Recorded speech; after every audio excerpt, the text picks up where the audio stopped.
ಇವಾಗ ಜೀವಾಮೃತದ ಮಾಡ್ತಿರಲ್ಲ, ಇದರಲ್ಲಿ ಮಾಡ್ಬಿಟ್ಟು ಯಾವ ಥರ ಕೊಡ್ತೀರಾ ಬೆಳೆಗೆ?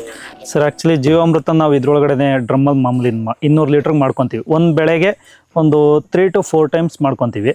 ಮಾಮೂಲಿ ಗಂಜಲ 10 ಲೀಟ್ರು, ಸಗಣಿ 10 kg, ಮತ್ತು ಕಡಲೆ ಹಿಟ್ಟು ಒಂದು 2 kg, ದ್ವಿದಳ ಧಾನ್ಯದ್ದು, ಬೆಲ್ಲ ಒಂದು 5 kg ಬೆಲ್ಲ ಮಾಡ್ಕೊತೀವಿ. ಯಾಕೆಂದರೆ ಬೆಲ್ಲ ಒಂಚೂರು ಜಾಸ್ತಿ ಕೊಡ್ತೀವಿ ನಾವು.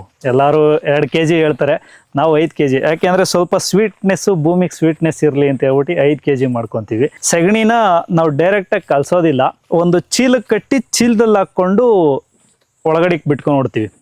7 ದಿವಸ ಏನು ಫಾರ್ಮೇಷನ್ ಆಗಬೇಕು ಅದಕ್ಕೆ ಚೀಲದಲ್ಲಿ ಕಟ್ ಹಾಕೊಂತೀವಿ. ಯಾಕೆಂದರೆ ನಾವು ಡ್ರಿಪ್ ಮುಖಾಂತರ ಡೈರೆಕ್ಟ್ ವೆಂಚೂರು ಇಲ್ಲ, ನಾವು ಯಾವ್ಯಾವ ಬೆಳೆಗೆ ಎಲ್ಲೆಲ್ಲಿ ಮಾಡ್ಕೊತೀವೋ ಅಲ್ಲಲ್ಲೇ ಮಾಡ್ಕೊಳೋದ್ರಿಂದ ಹೇಳಿ ಚೀಲ ಕಟ್ಬಿಟ್ಟು ಬಿಟ್ಕೊತೀವಿ. ಆ ವೆಂಚೂರಿ ಇಲ್ಲಾದರೆ ಅದು ಪೂರ್ತಿ ಇದೆಲ್ಲ ಹಂಗೆ ಕಟ್ಕೊಂಡಿರ್ತೀವಿ. ಬಟ್ ನಾವು ಇಲ್ಲಿ ಡೈರೆಕ್ಟ್ ಡ್ರಿಪ್ಪಲ್ಲಿ ಕೊಡೋದ್ರಿಂದ ಆ ಸಗಣಿದು ಏನಿರುತ್ತಲ್ಲ ಅದು ಚೀಲನೇ ಹಂಗೆ ತೆಗೆದು ಈಚೆ ಗಡಿಗೆ ಮಾಡಿ ಡೈರೆಕ್ಟು ಡ್ರಿಪ್ಪಲ್ಲಿ ಕೊಡ್ತೀವಿ. ಅದರಿಂದಾಗಿ ಇದ್ರೊಳಗಡೆ ಡೈರೆಕ್ಟಾಗಿ ಮಾಡಿಕೊಂಡು 200 ಲೀಟ್ರಿಗೆ ಮಾಡ್ಕೊಂಡು ಬೆಳೆಗಳಿಗೆ ವಾರದಲ್ಲಿ 2 ದಿವಸ ಕೊಡ್ತೀವಿ. ಒಂದು ಸತಿ 8 days ಆಗಿದಾದ್ಮೇಲೆ 2 times ಅಟ್ ಎ ಟೈಮೇ 2 ಸತಿ ಕೊಟ್ಬಿಡ್ತೀವಿ. ವಾರದಲ್ಲಿ 8 ದಿವಸಕ್ಕೆ 10 ದಿವಸಕ್ಕೆ ಕ್ಲಿಯರಾಗಿ 100 ಲೀಟ್ರ್ ಖಾಲಿ ಮಾಡ್ಕೊಂಡ್ಬಿಡ್ತೀವಿ.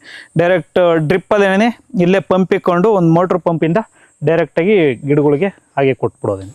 ಓಕೆ, ಅದು ನೀವೆಲ್ಲ ಬೇರೆ ಕೊಡ್ತಿದ್ದೀರಿ? ಹೌದು, ಬೇರೆ ಕೊಡ್ತಾ ಇದೀವಿ ಡೈರೆಕ್ಟ್.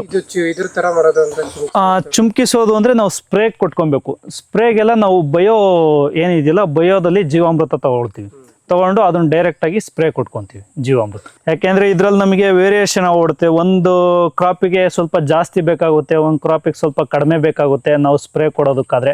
ಇನ್ನು ನಾರ್ಮಲ್ ಆಗಿ ಬುಡಕ್ಕೆ ಹಾಕೋದಾದ್ರೆ ಘನ ಜೀವಾಮೃತ, ಇದ್ರಲ್ಲಿ ಏನು ಉಳ್ಕೊಳುತ್ತಲ್ಲ ಅದನ್ನ ಮತ್ತೆ ಘನ ಜೀವಾಮೃತಕ್ಕೆ ಮತ್ತೆ ಅದನ್ನ ಮಡಿಕೊಂಡು ಅದನ್ನ ಮತ್ತೆ ರೀಸೈಕಲ್ ಮಾಡ್ಕೊಳ್ತೀವಿ.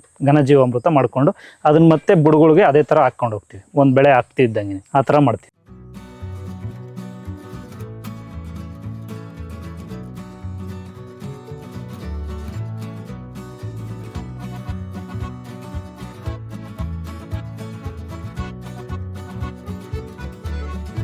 ಮಾಮೂಲಿ ಟೊಮೊಟೊಗೂ ಈ ಟೊಮೊಟೊಗೂ ಏನು ಡಿಫ್ರೆನ್ಸ್ ಇದೆ ಅಣ್ಣ? ಮಾಮೂಲಿ ಟೊಮೊಟೊ ಅಂತ ತೊಗೊಂಡ್ರೆ ಅದರಲ್ಲಿ ಇಳುವರಿ ಸ್ವಲ್ಪ ಕಡಿಮೆ, ಮತ್ತು ಗಿಡ ಸಾಯೋದು ಜಾಸ್ತಿ, ಮತ್ತು ಅದು ರೈಟು ಯಾವಾಗಲೂ ಒಂದೇ ಥರ ಇರೋದಿಲ್ಲ.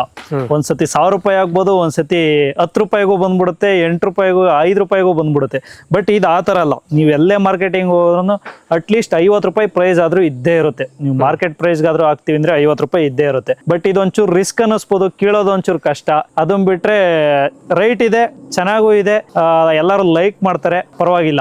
ಈ ಟೊಮೊಟೊದ ಹೆಸರುಗಳನ್ನ ಇವು ರಿಜ್ವಾನ್ ಕಂಪ್ನಿದು ರೆಡ್ ಚೆರಿ ಅಂತ ಹೇಳಿ, ಇದು ನೋನಿ ಸೀಡ್ದು ಯೆಲ್ಲೋ ಚೆರಿ. ಏಂತಕ್ಕೆ ಎರಡು ಬೇರೆ ಬೇರೆ ಹಾಕಿರೋದು ಅಂದ್ರೆ, ಇದು ಕ್ರಾಪ್ ಎಷ್ಟು ದಿವಸ ಬರುತ್ತೆ, ಏನು ಯಾವ ಥರ ಬಿಡುತ್ತೆ, ಎಷ್ಟು ಇಳುವರಿ ಕೊಡುತ್ತೆ ಅಂತ ಇದನ್ನೊಂದ್ಸತಿ ಟ್ರೈ ಮಾಡೋದಕ್ಕೆ.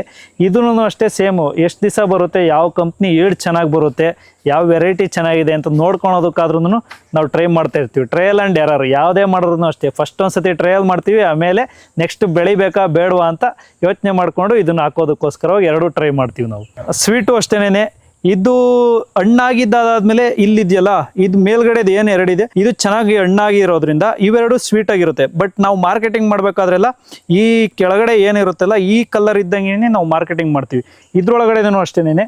ಈ ಯೆಲ್ಲೋ ಇಶ್ ಏನಿದೆಯಲ್ಲ ಇದು ಡಾರ್ಕ್ನೆಸ್, ಇದು ಸ್ವೀಟ್ ಆಗಿರುತ್ತೆ. ಬಟ್ ಇದೆಲ್ಲ ಕಾಯಂಗಿರೋದ್ರಲ್ಲೆಲ್ಲ ಸ್ವಲ್ಪ ಸ್ವೀಟ್ ಕಡಿಮೆ, ಹುಳಿ ಜಾಸ್ತಿ ಬರುತ್ತೆ. ನಾವು ಮಾರ್ಕೆಟಿಂಗಿಗೆಲ್ಲ ಜಾಸ್ತಿ ಈ ಕಾಯಂಗಿರೋ ಅಂಥದ್ದೇ ಕಿತ್ತಾಕ್ತೀವಿ. ಯಾಕೆಂದರೆ ಮಾರ್ಕೆಟಿಗೆ ಹೋಗೋ ಅಷ್ಟೊತ್ತಿಗೆ ಒಂದು 2 days ಆದರೂ ಆಗೋಗ್ಬಿಡುತ್ತೆ. ಅಲ್ಲಿಗೆ ಹೋಗೋಷ್ಟು ಕ್ಲೀನಾಗಿ ಹಣ್ಣಾಗುತ್ತೆ ಅಂತ ಹೇಳಿ ಈ ಥರ ಕಲರ್ ಇರೋದು ಕಿತ್ತಾಕ್ತೀವಿ ನಾವು.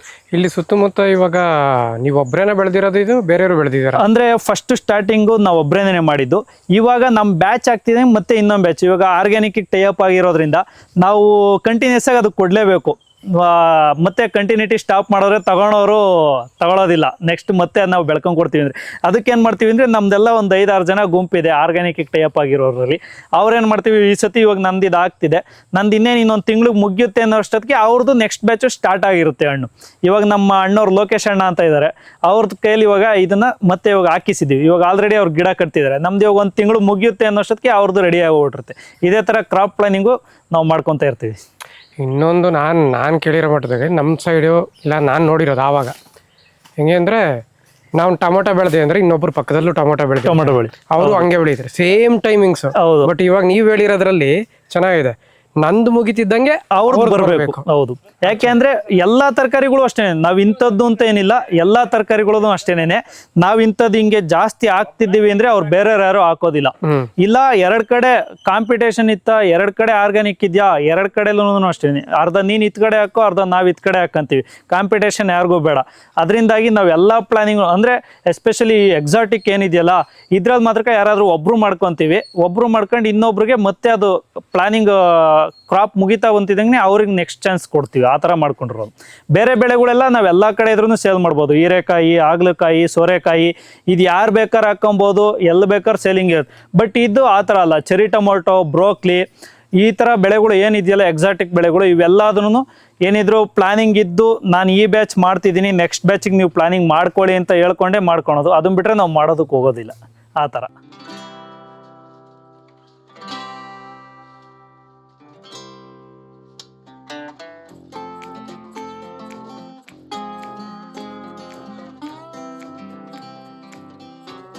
ಇವಾಗ ಚಂದ್ರಶೇಖರ್, ನೀವು ಹೇಳ್ತಾ ಇದ್ದೀರಾ ಇಲ್ಲಿನ ಬೆಳೆಗಳೆಲ್ಲ ಬೆಳೆದಿದ್ದೀರಾ. ಇದು ಬೆಳೆದಿರೋ ಬೆಳೆಗಳನ್ನೆಲ್ಲ ತಾವು ಎಲ್ಲಿ ಕೊಡ್ತೀರಾ, ಯಾವ ಜಾಗಕ್ಕೆ ತಲುಪಿಸ್ತಾ ಇದ್ದೀರಾ? ಸರ್, ನಾವು ಸಾವಂದುರ್ಗ ಆರ್ಗ್ಯಾನಿಕ್ಗೆ ಕೊಡ್ತಾ ಇದ್ದೀವಿ. ಸಾವಂದುರ್ಗ ಆರ್ಗ್ಯಾನಿಕ್ ಅವರು ಸಂತೆ ಮಾಡ್ಕೊಂಡಿದ್ದಾರೆ. ಆ ಸಂತೆಗೆ ತಗೊಂಡೋಗ್ಬಿಟ್ಟು ಅವರು ಮಾರಾಟ ಮಾಡ್ತಿದ್ರೆ. ಯಾಕೆಂದ್ರೆ ನಾವು ಡೈರೆಕ್ಟ್ ಆಗಿ ತಗೊಂಡೋದಕ್ಕೆ ನಮ್ಗಿಲ್ಲಿ ಕೆಲಸ ಜಾಸ್ತಿ ಇರೋದ್ರಿಂದ ಅವ್ರ ಮುಖಾಂತರವಾಗಿ ಅವರು ಸಂತೆನಲ್ಲಿ ಮಾರ್ಕೊಂಡ್ಬಂದು ನಮ್ಗೆ ಹೆಚ್ಚಿನ ರೀತಿಯಾಗಿ ಹಣವನ್ನು ಕೊಡ್ತಿದ್ದಾರೆ. ಪ್ರೊಫೆಸರ್ ನಂಜುಂಡಸ್ವಾಮಿ ಅವರ ನೇತೃತ್ವದ ಸಂಘ ಅದು. ಅಲ್ಲಿ ಸಂತೆ, ಆರನಗರ ಸಂತೆ ಮಾಡ್ತಾರೆ. ಆ ಗ್ರೂಪ್ ಅಲ್ಲಿ ನಮ್ದು ಸಾವಂದುರ್ಗ ಆರ್ಗ್ಯಾನಿಕ್ ಇಂದ ಏನ್ ಬೆಳೆದಿರ್ತೀವೋ, ಈ ಬೆಳೆದಿರೋ ತರಕಾರಿಗಳನ್ನೆಲ್ಲ ಅಲ್ಲಿ ಮಾರಾಟ ಮಾಡಕ್ಕೆ ಕೊಡ್ತಾ ಇದೀವಿ. ಸೊ ಇದನ್ನೆಲ್ಲ ಯಾರೊಬ್ರು ಆಗ್ಲಿ ಸಂತೆನವರು ಬಂದು ನಮ್ಮ ರೈತರುಗಳನ್ನ ಗುಂಪಲ್ಲಿ ನೋಡ್ಬೋದು. ತಾವಾಗಿ ಏನ್ ಫೀಲ್ಡ್ ಅಲ್ಲಿ ಏನೇನ್ ಮಾಡಿದ್ದಾರೆ ಏನು ಅನ್ನೋದನ್ನ ನಮ್ಗೆ ಎಷ್ಟು ರಿಯಾಲಿಟಿ ಗೊತ್ತಿದೆಯೋ ಅಷ್ಟನ್ನು ನಾವು ತಮ್ಗೆ ಅರ್ಪಿಸಿದೀವಿ. ಉಳಿದಿದ್ದು ನೀವು ಇದನ್ನೆಲ್ಲ ಮಾಡ್ತಾ ನಿಮ್ಗೆ ಏನಾದ್ರು ಸಾವಂದುರ್ಗ ಆರ್ಗ್ಯಾನಿಕ್ ಇಂದ ಏನಾದ್ರು ಬೆನಿಫಿಟ್ ಅಂತ ಆಗಿದೆಯಾ? ಏನೋ ಗುರ್ತಿಸಿದಾರ ಅವರು? ಸರ್, ಗುರ್ತಿಸಿದರೆ ಮೊನ್ನೆಲ್ಲ ಒಂದು ಫಂಕ್ಷನ್ ಮಾಡಿಕೊಂಡು ಅದ್ರೊಳಗಡೆನೂ ಎಲ್ಲ ನಮಗೆ ಕ್ಯಾನ್ಗಳೆಲ್ಲ ಕೊಟ್ಟಿದ್ದಾರೆ. ನಾವ್ ಹೇಳೋದು ಇಷ್ಟೇನೇನೆ, ಎಲ್ಲೇ ಹೋದ್ರೂ ಅಷ್ಟೇ ಆರ್ಗ್ಯಾನಿಕ್ ಬೆಳೆಗಳನ್ನ ಜನರು ತಗೊಳ್ಳಿ, ಅದನ್ನ ಉಪಯೋಗಿಸ್ಲಿ, ಅದನ್ನ ತಿನ್ಲಿ ಅನ್ನೋದು ಅಷ್ಟೇನೆ ನಮ್ಮಲ್ಲಿ ಕಾನ್ಸೆಪ್ಟು. ಅವ್ರಿಗೇನಾದ್ರು ಡೌಟ್ ಇದ್ರೆ ಬೇಕಾದ್ರೆ ಅವ್ರ ಮುಖಾಂತರ ಯಾವ್ದು ಆರ್ಗ್ಯಾನಿಕ್ ಇದೆಯೋ ಅವ್ರ ಮುಖಾಂತರ ಬರಲಿ, ನಮ್ಮ ತೋಟಗಳನ್ನ ವಿಸಿಟ್ ಮಾಡಲಿ, ನಮ್ಮಲ್ಲಿ ಬೆಳೆದಿರೋಂಥ ಬೆಳೆಗಳನ್ನ ತಗೊಳ್ಳಿ ಅನ್ನೋದು ಅಷ್ಟೇ ನಾವು ಹೇಳ್ತೀವಿ. ಆರ್ಗ್ಯಾನಿಕ್ ಅಂದ್ರೆ ವಿಷಮುಕ್ತ ಆಹಾರ ಸಮಾಜಕ್ಕೆ ನೀವು ಕೊಡ್ತಾ ಇದ್ದೀರಾ. ಒಂದು ಒಳ್ಳೆ ಒಂದು ಬೆಳವಣಿಗೆ.